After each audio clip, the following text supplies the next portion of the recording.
let's before we get to actually question three, a question we got from an attendee, Billy. Is it gross to be selling in the current environment when everyone's remote and getting set up at home? So his exact question was, is it gross to be selling hard in the current environment, even though I offer like conference and call center products? So the idea of, are people open to outside inquiries about how to work better when they're still like getting their own house in order? Totally. Yeah, it's, these are definitely sensitive times for sure, in the sense that, and we were talking about this really briefly, Sean, before the call of, there are so many people right now who are really struggling, and the degree to which you want to impose on people who have a lot going on in their lives is, you obviously don't want to do that. And so I think one metric to think, or maybe not even a metric, but kind of a yardstick to think about is, and this was given to me by a wonderful mentor of mine who I kind of consider the best person I know at sales. And he said that essentially when you are selling well and you're doing it well, and not in like the car salesman kind of way, but you're actually doing a really good job selling, what you are doing is you are simply giving people information to then make the decision on their own. But I think about that a lot, especially in these times, is that if you feel like you actually do have information and you have something that actually could be really useful to people during these times, amidst all this craziness, then as long as all you are doing is sharing that information in a way that is respectful, non-intrusive, and not taking advantage of people's privacy or their desires for privacy, then you are giving information for those people to make decisions on their own. So that's sort of one framework I use around that. Yeah, I mean, Know Your Team's a perfect example of this. Everyone working remote has probably increased the potential customers for Know Your Team.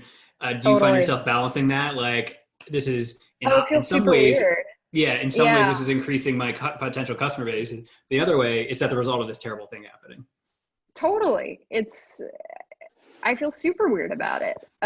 We're absolutely benefiting from the situation in the sense that there are more people who are remote and need tools, and managers who need tools.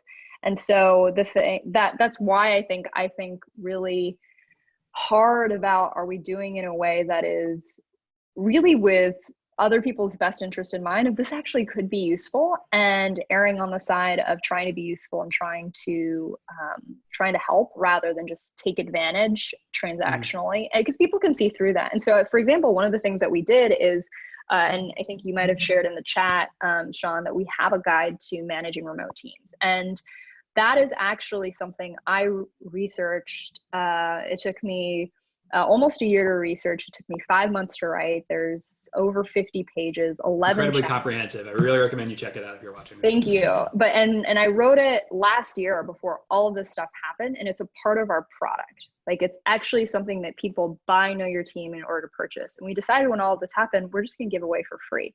So we just made it completely public. I run these online webinars, also called Know Your Team Workshop Live sessions, on a specific leadership topic. And again, you have to pay to purchase Know Your Team in order usually to access them.